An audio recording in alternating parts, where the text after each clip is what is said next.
Hello everyone, welcome back to my YouTube channel, and today I'm going to be giving my match predictions for the semi-finals of the Champions League, the second leg. And if we get anything like we just saw in the first leg, we are in for a treat. We saw some amazing games. We saw Manchester City beat Real Madrid 4-3 in one of the all-time classic Champions League semi-final games. We also saw Villarreal lose 2-0 to Liverpool at Anfield. It was a hard-fought victory for Liverpool. Don't let the scoreline deceive you. Villarreal actually played decent, especially defensively, and they couldn't really get out their box, but honestly it was a great game to watch and a great result for me, especially as a Liverpool fan. But I'm telling you, I feel like we are set up for another amazing set of games when it comes to the second leg of the Champions League, because we just saw some classics in the first one. So like I always say, let's hope for goals, dramas and thrills and entertainment, man, and I feel like we are going to get a lot of it and maybe a few shocks in the second leg. It will be interesting to see what happens in the second leg, especially since the two Spanish sides are going to be at home. Do you think Real Madrid will be able to perform an epic comeback with Benzema leading them at their home, turning around a 1-0 deficit and potentially go through to the final in Paris?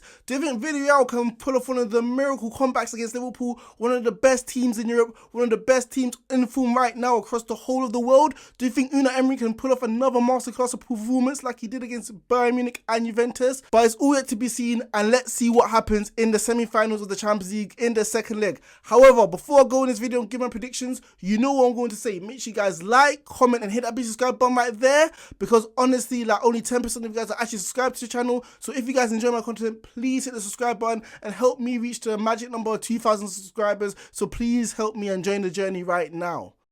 So the first game I'm going to be predicting, it has to be this. It's the box office attraction between Real Madrid and Manchester City, which is going to be held at the Bernebou Stadium. And if we get anything like we just saw in the first leg, like I said earlier on in this video, it's going to be an amazing fixture. Let's just talk about what happened in the last leg. We saw Bernardo Silva score a world-class goal. We saw Benzema have the audacity and the temerity to chip Ederson, one of the best goalkeepers in the world. We also saw Vinicius rip Fernandinho at that right back position and have a moment which was reminiscent of Bale back in the day in 2014 when he done that to Barca against Barcelona. So honestly, we saw some amazing and epic moments. So let's see if we'll be able to see this continue in the leg at the Bernabeu.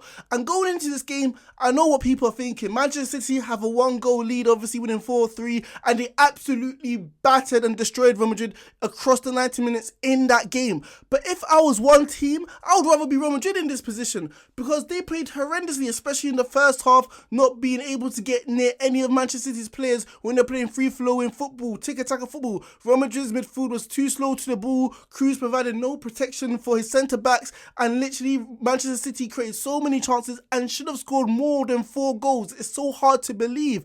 And because of all these reasons, Real Madrid's plays so bad. There's no way they're going to be turning up like this at the Bernabeu, because we know they play much better there when we saw them obviously beat PSG in that epic comeback and even get a good result against Chelsea in that game to advance to the semi-finals of this competition. So Real Madrid have the mental toughness to stay in games. They're not scared of anybody, and they know just how to hang into games. It's in their DNA, it's in their genes. That's what happens when you have so much experience, especially in this competition. You don't falter, you don't let the occasion get to you, you just play your game, and if you're 1-0 or 2-0 down, Real Madrid always have a chance. So going in this game, I'd rather be Real Madrid. They're home, it's a 1-0 deficit, and it's just so hard for me to imagine as a neutral that Manchester City will play that good again. They are capable of it, don't get me wrong, but that was one of Manchester City's best performances, especially going forward with the way they're playing with intensity, the directness. It reminded me of Liverpool at Anfield, the way they're playing with so much speed, because their build-up play is much slower than we just saw. So going into tie, I feel like Real Madrid should be filled with optimism, because they're going to have the returning Casemiro,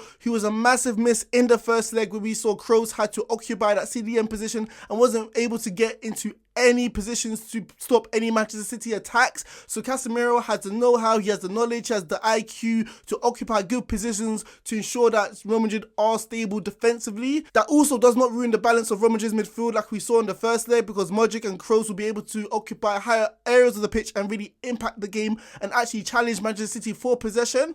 And also another key thing is that Kyle Walker is not going to be returning in this game against Real Madrid at the Bernabeu. And we just saw saw in the first leg, like I predicted, if Vinicius gets in one-on-one duels, he has the agility, he has the pace, and he has the quickness to challenge anybody and make them look like a fool like he did to Fernandinho. I know Cancelo's going to be returning this game, but it's not like he's known for his defensive prowess. It's more about going forward and impacting the game with his great crosses.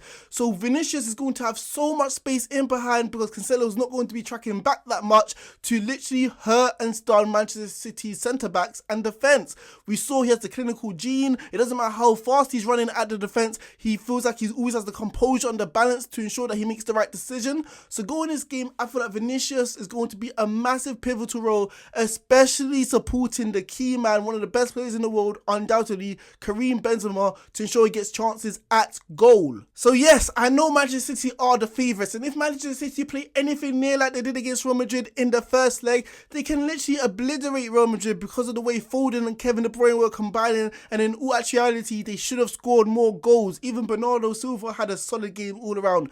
The intensity, the speed, the flow of the game, if they replicate that against Real Madrid in the second leg, they have the ability to blow out Real Madrid, especially with players like Milito, even Nacho Fernandez was struggling at times in that game in the first leg. Obviously, I'm not doubting Manchester City, and they should be the favourites because they have the better players and the better manager.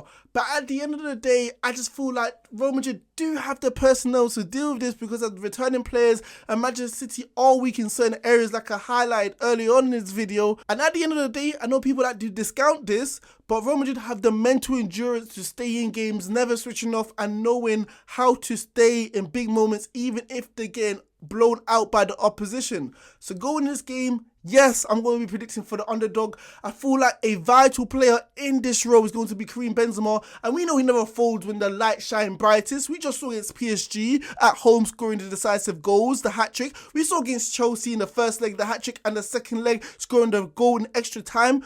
Even the game against Manchester City, he didn't have that many chances, but somehow he ended the game with 2 goals. This guy knows how to feed us scraps, and he knows when Real Madrid need him most, he knows how to perform and get the goals. So going this game, I feel like Vinicius and Benzema have something up their sleeve, especially at the Bernebou, where they'll be having the faithful fan base cheering them on, giving them that all-important support to push them on in areas of the game where Manchester City do dominate.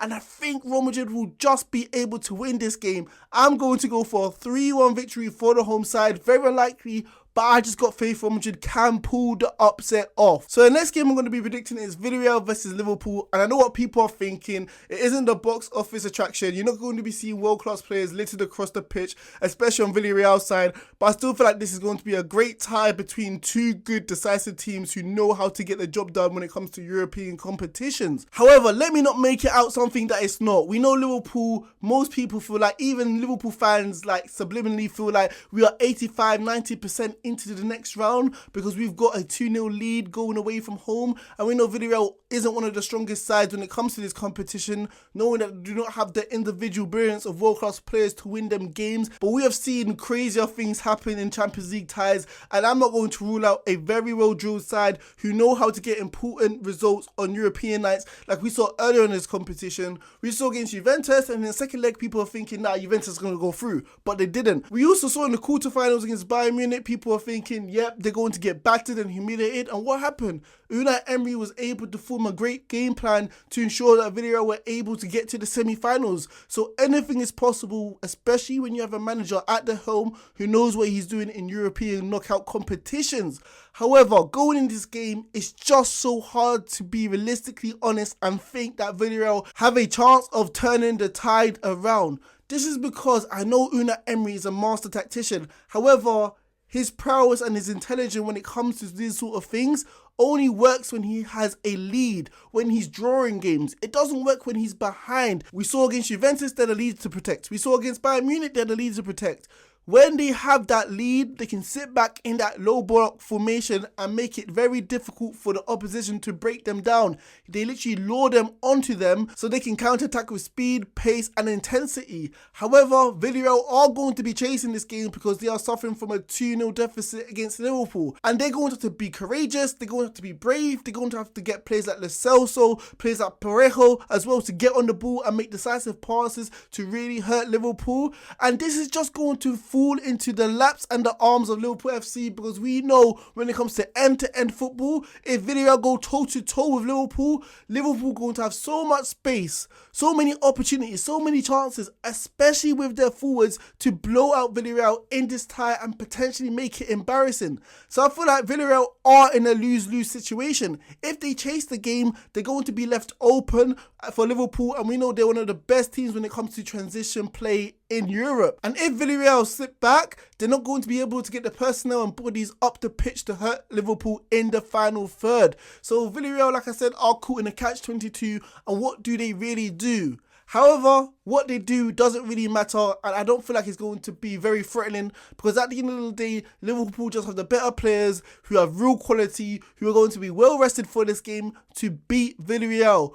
I know complacency can creep in and kick in for Liverpool, but we just saw Jurgen Klopp's decisive move against Newcastle. He decided to rest his pivotal and decisive players like Thiago, Salah and Fabinho, showing that he has the appropriate fear and respect for Villarreal that they can turn the tide. We saw something different against Benfica, where Klopp opted to rest his more important players, showing that he felt like the tie was over. So if he felt like the tie was over and it was done and dusted, he would have done the exact same thing. But the fact that I feel like he rested his key players against Newcastle makes it feels like he knows this tie isn't over, and this is going to be beneficial for the players' mentality, knowing that they can't be complacent, because there's a reason why they're playing in this game. Otherwise we would have given the reserves or the subs a run out. So going in this game, I feel like everything's pointed in the favour of a Liverpool win, and Liverpool are going to be playing their best starting lineup against Villarreal. I'm not going to be predicting a thrashing for Liverpool. I do respect Villarreal and Unai Emery, and I know that support Villarreal are going to get is going to be tremendous. Like we saw at Anfield, it was pretty much a yellow wall in the away end. So I know that the fans are going to be up for this game and give Villarreal that extra boost and encouragement going into this game. But at the end of the day, Liverpool have too much experience, too much firepower, and too much world-class players to win games in important moments. I'm going to be predicting a 2-1 victory for the away side. Thank you guys for watching my video. Let me know your predictions in the comment section, and I'll see you in the next one. See you later.